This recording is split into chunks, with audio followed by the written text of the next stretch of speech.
ठीक है। तो नाइट्रोजन फैमिली जो है उसमें पहला एलिमेंट रहेगा नाइट्रोजन, दूसरा रहेगा फॉस्फोरस, तीसरा रहेगा आर्सेनिक, चौथा रहेगा स्टीमाइट और लास्ट वाला जो रहेगा वो रहेगा बिस्मथ। कॉपी को थोड़ी देर के लिए क्लोज कर दो, कॉपी टेक्स्ट को क्लोज कर दो, पूरा ध्यान वहीं पे रहेगा। ठीक है। हाँ, अब बात करते हैं एटॉमिक नंबर की। तो इसका एटॉमिक नंबर कितना होता है? 7। Then what will be the atomic number of phosphorus? कितना रहेगा? इसमें डिफरेंस कितने का होता है? 8 का। तो इसमें किसका कितना होना चाहिए? 15। इसका कितना होना चाहिए? डिफरेंस कितने का होता है? 18 का। तो इसमें 18 मिलाएंगे तो कितना हो जाएगा? हाँ, 33। अरे हाँ या नहीं? सिंपल कोई कैलकुलेशन है ना, मैथमेटिक्स। जो बात ऑनलाइन में बोला था 2 में रहना है वो यहाँ पे भी है। ठीक है, मूवी नहीं है कि देखते रहना है। पूछा गया आंसर है तो उसका मतलब क्वेश्चन पूछा है तो उसका आंसर देते रहना है। ठीक है, आराम से बैठ नहीं जाना है। ओके, अब इसका एटॉमिक नंबर कितना रहेगा? यहाँ डिफरेंस होता है 8 का, यहाँ पे होता है 18 का, यहाँ पे होता है 18 का। इसमें 18 मिलाएंगे तो कितना बनेगा? अरे 18 मिला के देखो कितना आएगा? कितना आएगा? 51। इसमें 32 मिला दो, कितना मिला दो? 32 मिला दो, कितना आएगा? 83। सिंपल, बन गया। तो पहले का एटॉमिक नंबर पता है तो बाकी का एटॉमिक नंबर हम यहाँ से फाइंड कर सकते हैं। पहले में डिफरेंस होता है 8 का, फिर होता है 18 का, फिर होता है 18 का, फिर होता है 32 का। इतने का ही हमको काम है, बाकी किसी का काम नहीं है। ठीक है, हमने इनका इलेक्ट्रॉनिक कॉन्फ़िगरेशन में देखा था। इसके पास s और p ऑर्बिटल होता है। कौन सा ऑर्बिटल होता है? s और p ऑर्बिटल। इसके पास क्या होता है? s orbital, p orbital, d orbital, लेकिन d के पास इलेक्ट्रॉन नहीं होते। इसके पास क्या होता है? इसके पास होता है s orbital, p orbital, d के पास भी इलेक्ट्रॉन होते हैं, d में इलेक्ट्रॉन रहेंगे। ठीक है, इसके पास कौन से ऑर्बिटल रहेंगे? s ऑर्बिटल, p ऑर्बिटल और d ऑर्बिटल। इसके पास कौन सी ऑर्बिटल रहेगी? s orbital, p orbital, d orbital और f ऑर्बिटल। समझ में आ रहा है? ओके, जिसके पास इनका जनरल इलेक्ट्रॉनिक कॉन्फ़िगरेशन था ns2 np3। क्या था? ns2 np3। ठीक है, if हम इसकी बात करते हैं तो s के पास एक ऑर्बिटल होता है, p के पास 3 ऑर्बिटल होते हैं। मान लेते हैं d ऑर्बिटल है, जनरली लेते हैं तो, क्योंकि एक को छोड़ दो तो बाकी सभी के पास d ऑर्बिटल है। तो यहाँ लिख दिया nd, जिसके पास इलेक्ट्रॉन्स रहेंगे 0। ओके, इलेक्ट्रॉन्स को फिल कर लो। s के पास कितने इलेक्ट्रॉन्स है? अरे कितने हैं? Clockwise, anti clockwise. पहला रहेगा क्लॉकवाइज, दूसरा रहेगा एंटी क्लॉकवाइज। p के पास कितने इलेक्ट्रॉन्स है? 3। तीनों के तीनों क्लॉकवाइज, एंटी क्लॉकवाइज। ये रहेगा क्लॉकवाइज, ये रहेगा क्लॉकवाइज, ये रहेगा clockwise. Ground state, excited state. Ground state में कितने बॉन्ड बनाएगा? 3। लोन पेयर कितना रहेगा?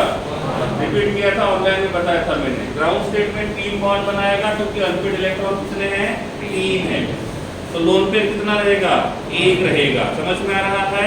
तो ये बॉन्ड कितने बनाएगा? 3 और 1 रहेगा लोन पेयर। एक्साइटेड स्टेट में जाने के लिए कौन सा इलेक्ट्रॉन कहाँ ट्रांसफर करेंगे? s का इलेक्ट्रॉन d में लेके जाएंगे। जो इलेक्ट्रॉन पेयर्ड है उसको वहां पे ट्रांसफर करेंगे जिसके पास कोई इलेक्ट्रॉन नहीं है। इनके पास इलेक्ट्रॉन्स है लेकिन पेयर्ड नहीं है, तो यहाँ का इलेक्ट्रॉन ट्रांसफर नहीं करेंगे। इसके पास इलेक्ट्रॉन्स है लेकिन कैसे है? पेयर्ड है, तो इसका इलेक्ट्रॉन कहाँ ट्रांसफर करेंगे?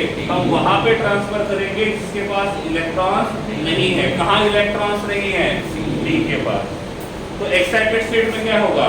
n के पास कितने इलेक्ट्रॉन्स रहेंगे?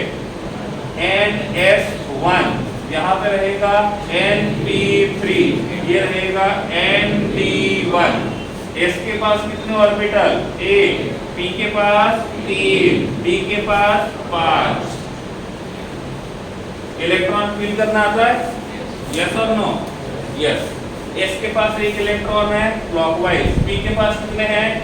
कौन रूल क्या बोलता है? सबको 1-1 इलेक्ट्रॉन बांट दो। बांट दिया, तू 1 ले, तू 1 और तू 1, कितने हो गए? 3। खत्म हो गए इलेक्ट्रॉन। अब कहाँ पे इलेक्ट्रॉन बाकी है? d के पास कितना है? तो एक ही दिया। अब इसके पास एक्साइटेड स्टेट 1 में कितने इलेक्ट्रॉन्स है, तो वो तो यहाँ पे भी थे 5, लेकिन इसमें अनपेड कितने थे 3, इसमें अनपेड कितने हैं 5, तो बॉन्ड कितने बनाएगा 5। ग्राउंड स्टेट में बॉन्ड बनाएगा, एक्साइटेड स्टेट में बॉन्ड बनाएगा 5। ग्राउंड स्टेट से एक्साइटेड स्टेट में इलेक्ट्रॉन कौन से ऑर्बिटल में गया, तो जिसके पास d ऑर्बिटल है वो कितने बॉन्ड बना सकता है 5, जिसके पास d ऑर्बिटल नहीं रहेगा वो कितने बॉन्ड बनाएगा 3। इसका मतलब नाइट्रोजन ज्यादा से ज्यादा 3 बॉन्ड बनाएगा, लेकिन बाकी जो एलिमेंट्स रहेंगे वो कितने बॉन्ड बना सकते हैं 5 बॉन्ड भी बना सकते हैं। यहाँ तक ठीक है? अरे हाँ या नहीं बोलोगे, नहीं बोलोगे? ठीक, ओके। तो ग्राउंड स्टेट में 3 बॉन्ड बनाएगा और एक्साइटेड स्टेट में 5 बॉन्ड बनाएगा। 3 बॉन्ड में लोन पेयर रहेगा, 5 बॉन्ड में लोन पेयर नहीं रहेगा। एग्जांपल के लिए मैंने यहाँ पे लिखा है pH3, कितने बॉन्ड बनाए फास्फोरस में 3, तो एक क्या रहेगा लोन पेयर। यहाँ कितने बॉन्ड बनाए हैं 5, लोन पेयर रहेगा नहीं रहेगा। ये मॉलिक्यूल एग्जिस्ट करता है नहीं करता है, क्यों नहीं करता है टेस्ट स्कूल में देख लेना, सही है ना? हाँ बताया था मैंने लास्ट में। क्या ECl3 पॉसिबल है, लोन पेयर रहेगा, यस। क्या PCl5 पॉसिबल है, यस, लोन पेयर रहेगा नहीं रहेगा, ओके गुड। क्या NH3 पॉसिबल है, यस, लोन पेयर रहेगा, यस। क्या NH5 पॉसिबल है, नो, क्यों नहीं होगा, क्योंकि नाइट्रोजन तो 5 बॉन्ड बनाता ही नहीं, बेचारे के पास d ऑर्बिटल नहीं है, बेचारे बोलेंगे ना एनोमलस प्रॉपर्टी, हो गया। क्या NH4+ पॉसिबल है, यस। कैसे होता है ये भी बताया था, कि स्कूल में देख लेना जिन्होंने नहीं देखा, ओके। क्या NCl3 पॉसिबल है, NCl3 पॉसिबल है। अरे नाइट्रोजन के पास 3 अनपेड इलेक्ट्रॉन है, इसके पास कौन सी ऑर्बिटल है p ऑर्बिटल। Cl के पास 1 इलेक्ट्रॉन अनपेड है, कौन सी ऑर्बिटल p ऑर्बिटल। p और p का ओवरलैप होता है नहीं होता है, कहाँ ओवरलैप होता है s और s में, s और p में, p और p में, p और d में, यहाँ पे ओवरलैप होता है। कहाँ ओवरलैप नहीं होता है S और D में, कहाँ ओवरलैप नहीं होता है S और D में। एक ऑर्बिटल को इंक्लूड नहीं किया क्योंकि उसका काम ही नहीं पड़ेगा। यहाँ तक क्लियर है, ओके। तो ये था इनका इलेक्ट्रॉनिक कॉन्फ़िगरेशन, और इलेक्ट्रॉनिक कॉन्फ़िगरेशन से ये पता लगाने की कोशिश की थी कि उनके पास कितने बॉन्ड हो सकते हैं। टेक्स्ट में क्वेश्चन भी दिया होगा कि PCl3 पॉसिबल है, PCl5 पॉसिबल है, तो NCl3 पॉसिबल है, तो NCl5 पॉसिबल क्यों नहीं है। समझ में आ रहा है क्यों नहीं है, ये सर क्यों नहीं है, क्योंकि इसके पास 5 बॉन्ड बनाने के लिए d ऑर्बिटल होना चाहिए, इसके पास d ऑर्बिटल है ही नहीं, ठीक है। दूसरा क्वेश्चन ये पूछा जाएगा, यहाँ पे pH3 पॉसिबल है लेकिन pH5 पॉसिबल क्यों नहीं है, तो रीजन क्या होगा। pH3 जब बनता है तो यहाँ पे जो ओवरलैप होता है वो होता है sp overlap, only one type of overlap. लेकिन जब ये 5 बॉन्ड बनाएगा तो यहाँ पे 3 टाइप का ओवरलैप होगा, SS ओवरलैप होता है, SP ओवरलैप होता है, SD ओवरलैप होता है। इनमें से S और D का ओवरलैप पॉसिबल नहीं होता है और इसीलिए वो 5 बॉन्ड नहीं बनाएगा। समझ में आ रहा है। इसके बाद थोड़ा सा बेसिक रिवाइज कर रहा हूँ मैं। हाँ, ग्राउंड स्टेट में कितने बॉन्ड बनाएगा 3, तो ऑक्सीडेशन नंबर कौन सा शो करेगा -3 और प्लस। एक्साइटेड स्टेट में कितने बॉन्ड बनाएगा, तो ऑक्सीडेशन नंबर कौन सा शो करेगा प्लस। और जब ये बॉन्ड ही नहीं बनाएगा तो ऑक्सीडेशन नंबर कितना रहेगा 0, तो -3 0 +3 और +5 ये कॉमन है, तो हम लिख सकते हैं -3 +5 लिख सकते हैं, -3 से लेकर +1 जितने ऑक्सीडेशन नंबर को शो कर सकता है, कम से कम -3 होना चाहिए और ज्यादा से ज्यादा +5 होना चाहिए। एक बार देख लो, इसमें कुछ नहीं समझा है तो पूछ लो, फिर ये मत बोलना कि हमको समझ में नहीं आया। 1 मिनट का टाइम दिया मैंने, बस देखना है, समझना है या पूछना है, ये आपके ऊपर है।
लगा दे, समझ में आएगा तो हाइड्रेस करोगे तो लिमिट करोगे समझ में आ जाएगा, ठीक है। हाँ चलो, अब आपको इतना तो पता चल गया है कि किसका एटॉमिक नंबर कितना है। आप मुझे ये बताओ उसके कौन से शेल में कितने इलेक्ट्रॉन रह सकते हैं, समझ में आ गया। इसके फर्स्ट शेल में कितने इलेक्ट्रॉन, सेकंड शेल में कितने इलेक्ट्रॉन, इसके फर्स्ट शेल में कितने इलेक्ट्रॉन, सेकंड शेल में कितने इलेक्ट्रॉन। तो आपको दो बातें फाइंड करनी है, पहली कितने शेल उनके पास है और उनके पास कौन से शेल में कितने इलेक्ट्रॉन है। ये पता करने के लिए कॉपी ओपन कर सकते हो टेक्स्ट बुक में, ठीक है, मैक्सिमम 1 मिनट। फिर आपको पूछता हो उनके पास कितने ऑर्बिटल, कितने शेल है और उनके पास कौन से शेल में कितने इलेक्ट्रॉन है।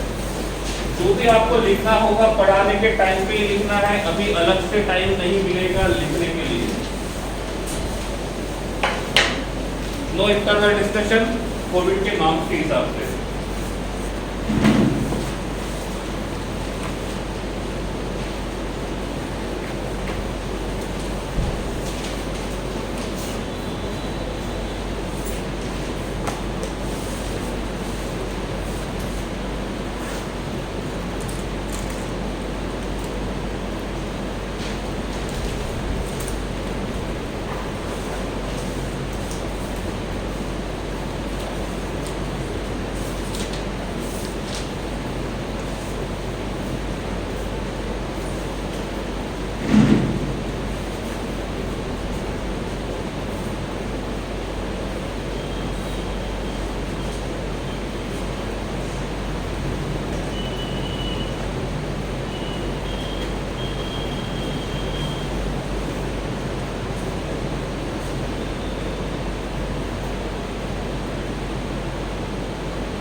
हो गया?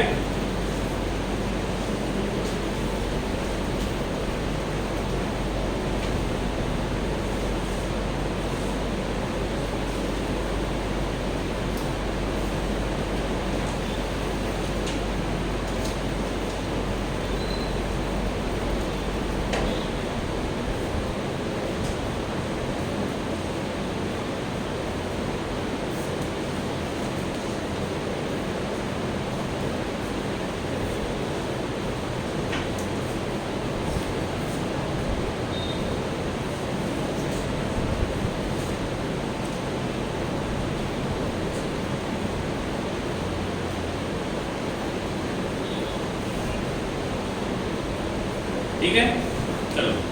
नाइट्रोजन फर्स्ट शेल में 2, सेकंड शेल में 5। फॉस्फोरस फर्स्ट शेल में 2, 8, 5। आर्सेनिक 2, 8, 18, 5। ये 2, 8, 18, 18, 5। ऐसा है, काउंट कर लो, आ रहा है क्या addition?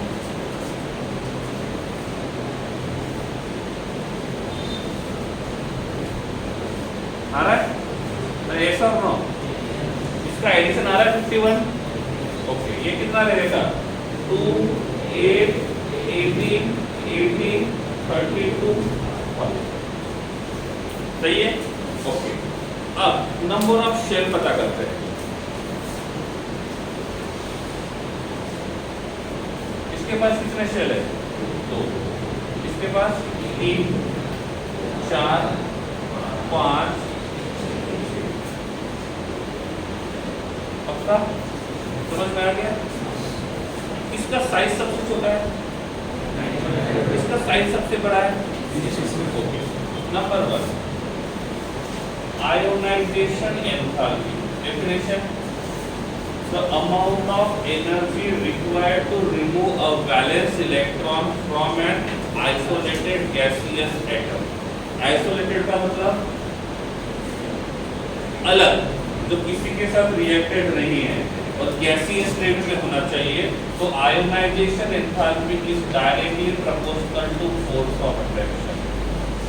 Ionisation enthalpy is directly proportional to force of attraction, और फोर्स ऑफ अट्रैक्शन और number of shell directly proportional, inversely proportional.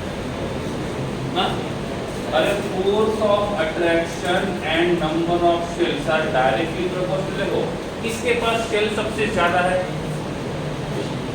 किसके पास शेल सबसे ज्यादा है, विस्मत के पास. किसका फोर्स ऑफ अट्रैक्शन सबसे ज्यादा होगा, नाइट्रोजन. इसका मतलब जिसके पास शेल ज्यादा रहेंगे उसका फोर्स ऑफ अट्रैक्शन कम रहेगा, और जिसके पास नंबर ऑफ शेल कम रहेंगे उसका फोर्स ऑफ अट्रैक्शन ज्यादा रहेगा.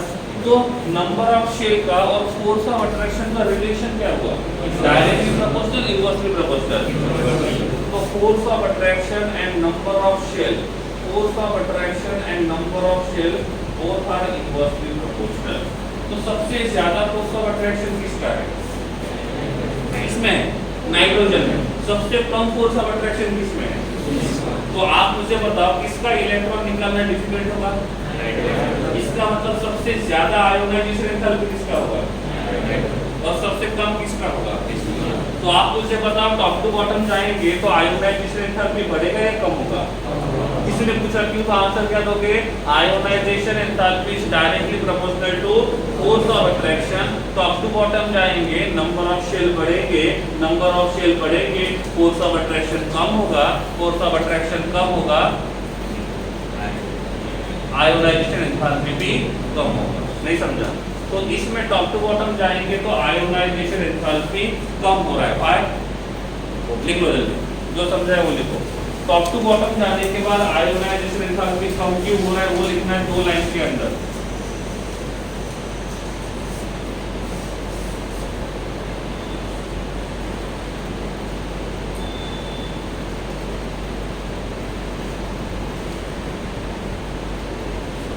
As we move from top to bottom, number of shells will increase, number of shells will increase, force of attraction decreases, and the force of attraction decreases, ionization enthalpy decreases.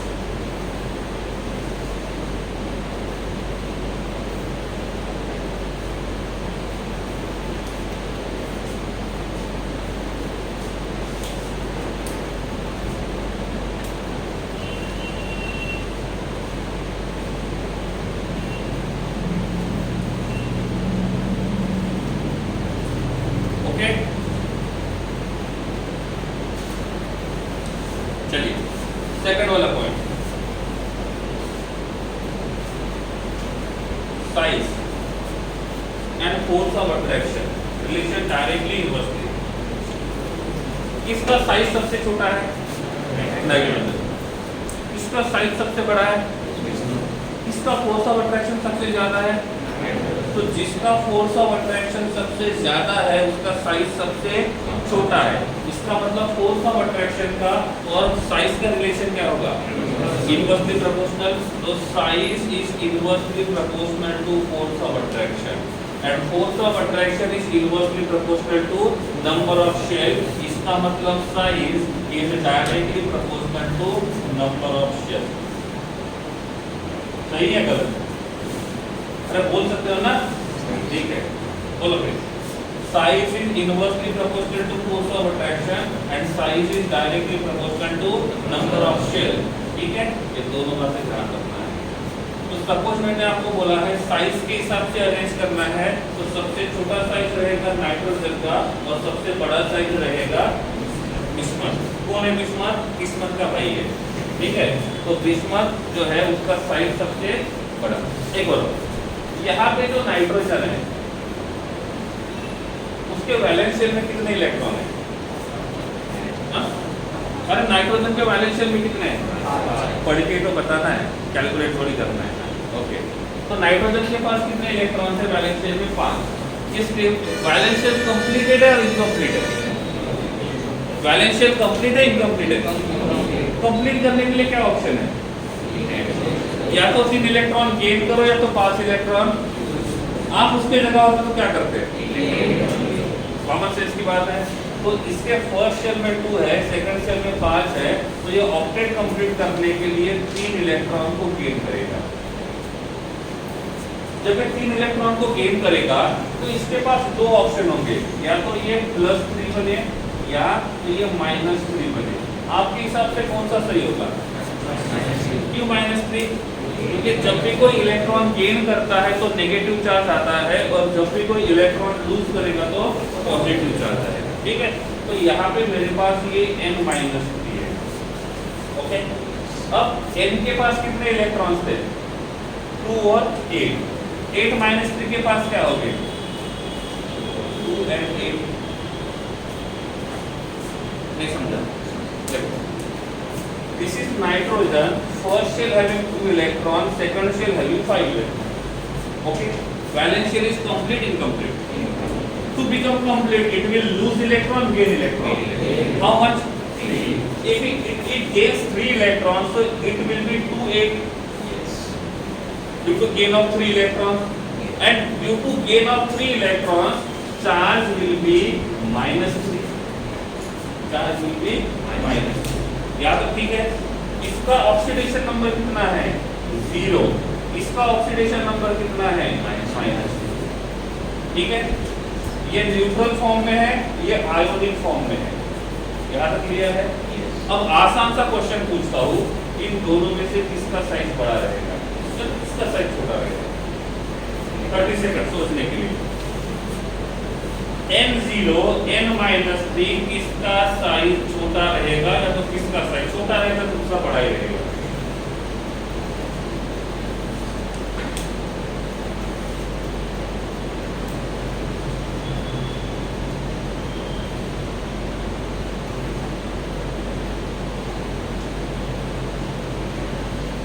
ठीक है, अब जिसको answer मिल गया hand raise करेगा। नहीं, चलो, इसके पास shell कितने हैं? इसके पास रूल नंबर 1 क्या कहता है? जिसके पास नंबर ऑफ शेल ज्यादा रहेंगे उसका साइज बड़ा रहेगा। दोनों के पास नंबर ऑफ शेल, तो रूल नंबर 1 किसी काम का नहीं है। अब ये रूल नंबर क्या है, ये पीरियोडिक प्रॉपर्टी में जाके पढ़ लेना, इस स्कूल में नहीं है। Second, rule number 2, nuclear charge, and nuclear charge equals to atomic number. Okay, कितने लोगों को तीनों रूल्स पता है? पहले वो बोलो, जिनको पता है वो हैंड रेज करेंगे। जिनको तीनों रूल्स पता है वो हैंड रेज करेंगे, नहीं है तो हैंड्स डाउन करते हैं। ठीक है, एक को पता है, बाकी किसी को नहीं पता है।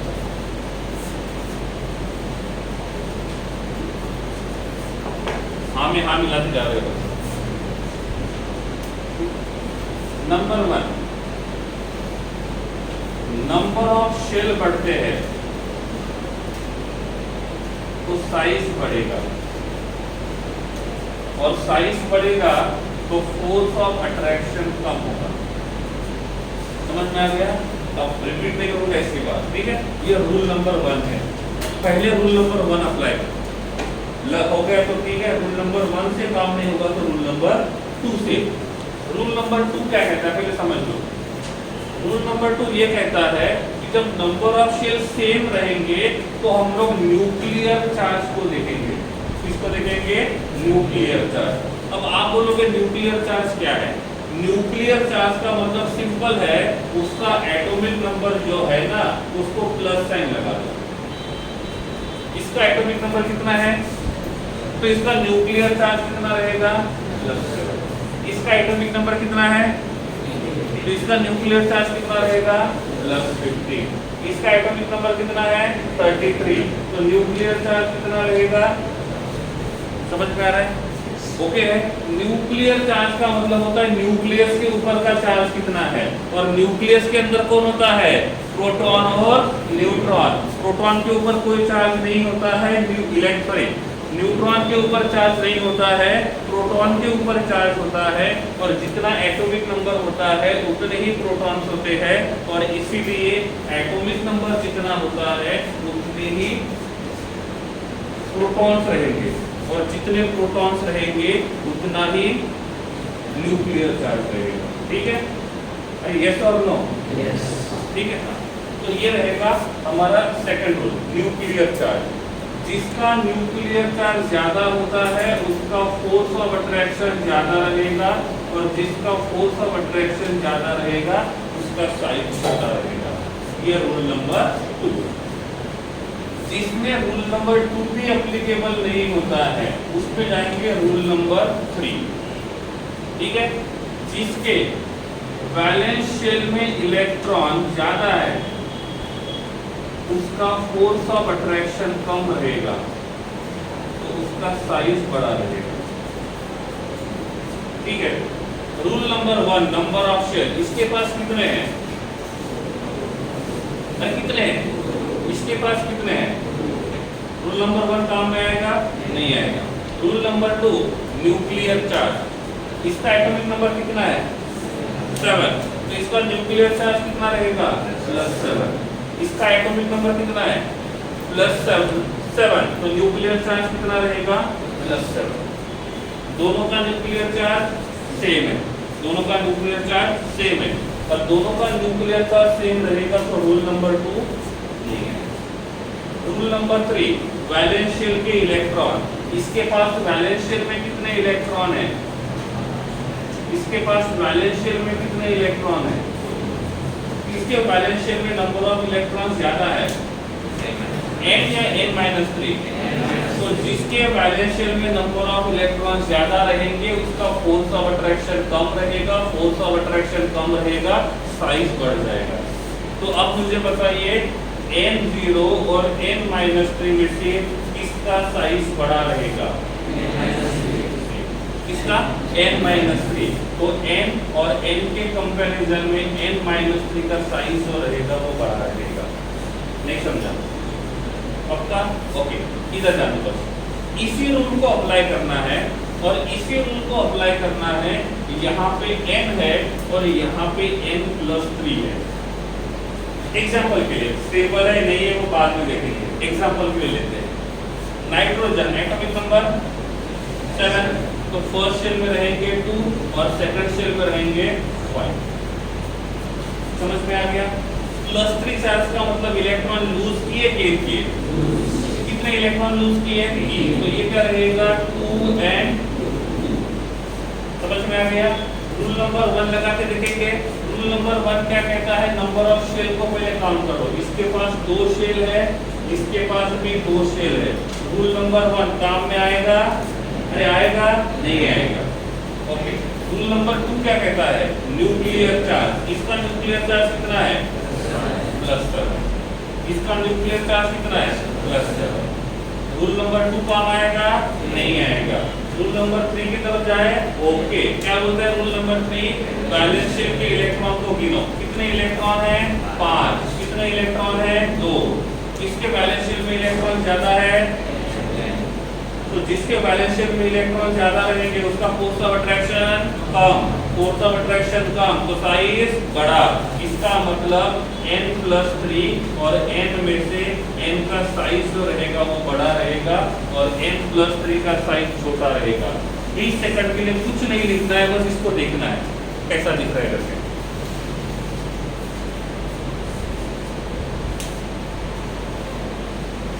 इनऑर्गेनिक केमिस्ट्री पढ़ने का तरीका अलग है, कंसेप्चुअल जाओगे। एक बहुत बेकार वहम या रूमर केमिस्ट्री इनऑर्गेनिक केमिस्ट्री के बारे में है। इनऑर्गेनिक केमिस्ट्री को रट्टा मारना पड़ता है, 100% गलत। इनऑर्गेनिक केमिस्ट्री कंसेप्ट के हिसाब से है। एक बार कंसेप्ट क्लियर हो गए, आधा काम हो गया।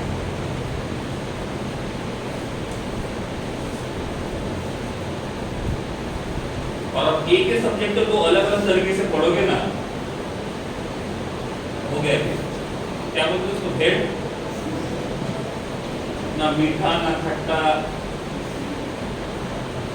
किसी ने पूछा खट्टा है मीठा है?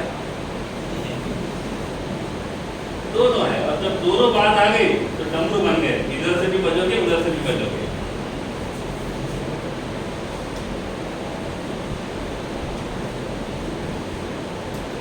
ठीक है, इनमें से किसी में डाउट है?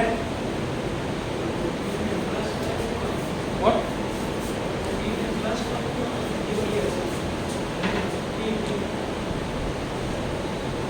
+50, दैट इज टाइपिंग मिस्टेक। और डाउट बोलिए, कोई है?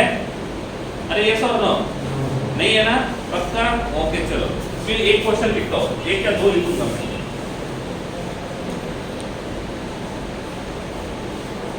बोलो किसका साइज बड़ा रहेगा, किसको पूछूंगा वही बताएगा।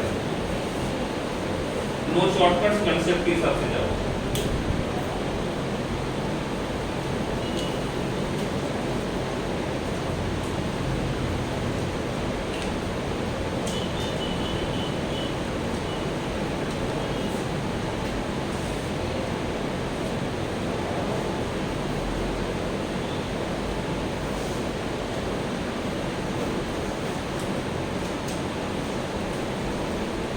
डन? पक्का? चलो, एल्यूमिनियम एटॉमिक नंबर 13, पहले शेल में 2, दूसरे शेल में 8 और तीसरे शेल में 3। एल्यूमिनियम +2, इलेक्ट्रॉन लूज किए गेन किए? कितने लूज किए? 2। तो फर्स्ट शेल में कितने हैं? दूसरे शेल में, तीसरे शेल में 1। रूल नंबर 1 से काम होगा?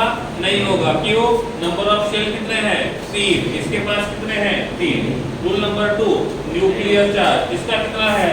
+13। ये कितना है? +13। काम बनेगा? नहीं बनेगा। रूल नंबर 3 क्या बोलता है? वैलेंस शेल के इलेक्ट्रॉन कितने हैं इसमें? 3, इसमें 2। रूल क्या कहता है? वैलेंस शेल के इलेक्ट्रॉन बढ़ेंगे तो क्या होगा? फोर्स ऑफ अट्रैक्शन कम होगा, और फोर्स ऑफ अट्रैक्शन कम होगा तो साइज बढ़ जाएगा। तो सिंपल सी बात है, किसका साइज बड़ा रहेगा? नहीं समझा? पक्का? ओके। अब इंडिविजुअल क्वेश्चन बिना कॉपी पेन पकड़े सॉल्व करना है, जिसको पूछूंगा वही बताएगा।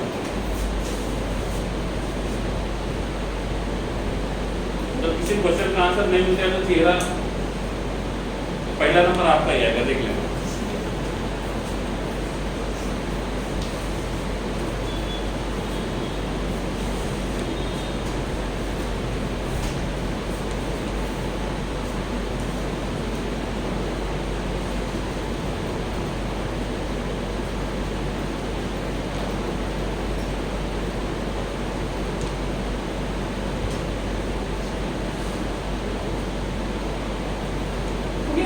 पक्का?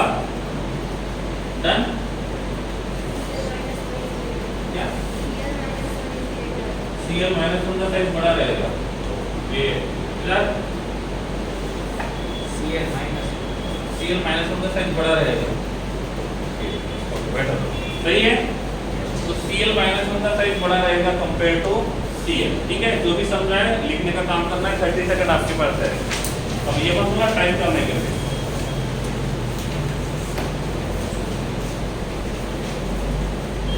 पहला सेशन है, इसलिए सारे लोग आए, जाके देखते हैं सेकंड हाफ में फिर से कम। हाँ अलग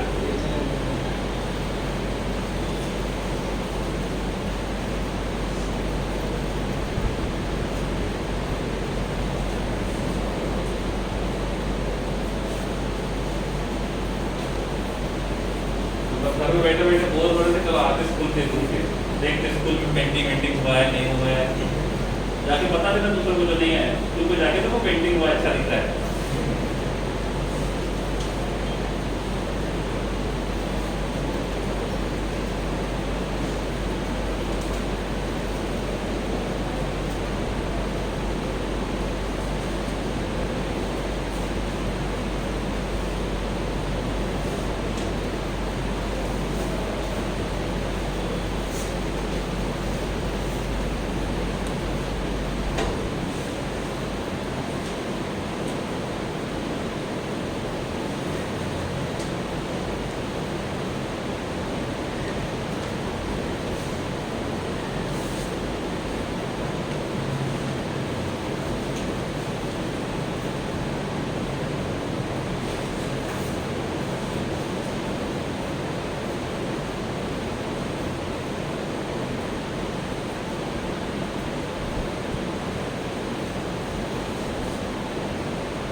ठीक है, चलिए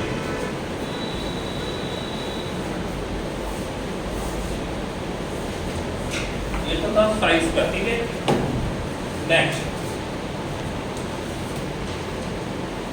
electronegativity,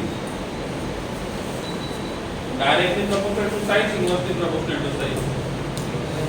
It is directly proportional to, inversely proportional to size and directly proportional to force of attraction, and it is inversely proportional to size.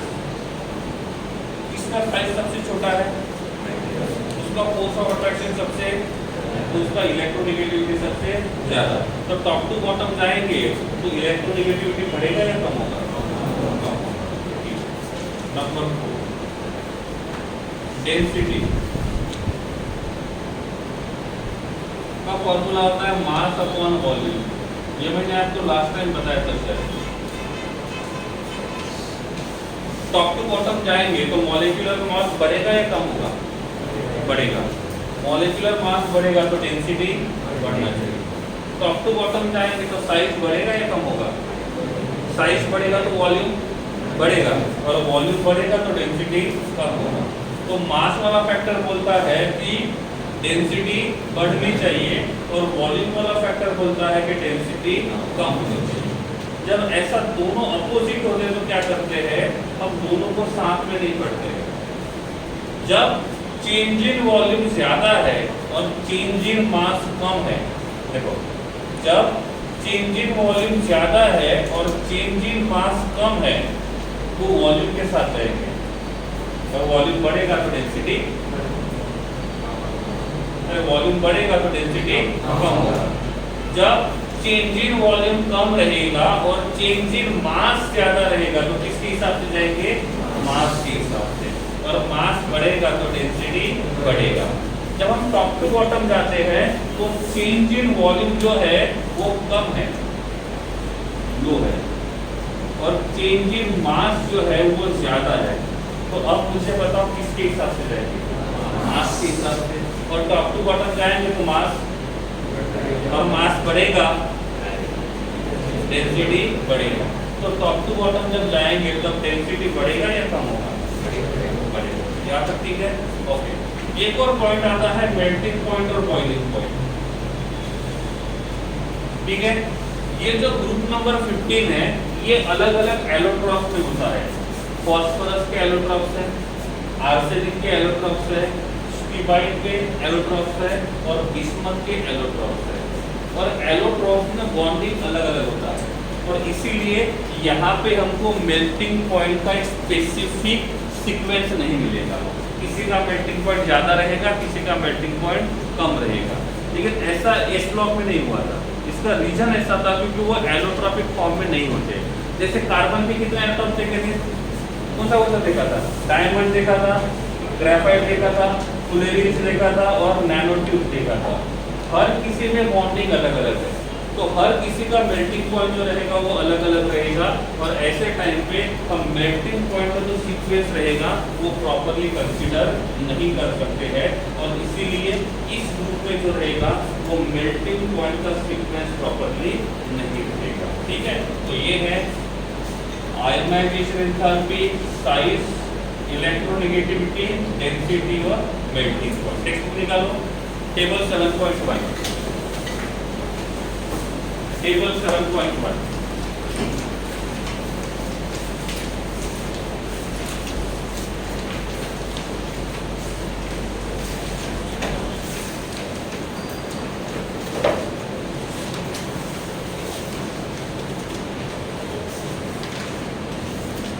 ठीक है, हाँ, पहला पॉइंट क्या लिखा हुआ है? एटॉमिक नंबर तो कुछ नया नहीं है, इलेक्ट्रॉनिक कॉन्फ़िगरेशन वो भी पूरा नहीं है, एटॉमिक मास नंबर भी पूरा नहीं है। चौथा वाला पॉइंट देखो, आयोनाइजेशन एंथैल्पी। ठीक है, आयोनाइजेशन एंथैल्पी 1 देखो, नाइट्रोजन से बिस्मथ की तरफ जा रहे हैं तो आयोनाइजेशन एंथैल्पी कम हो रहा है या बढ़ रहा है?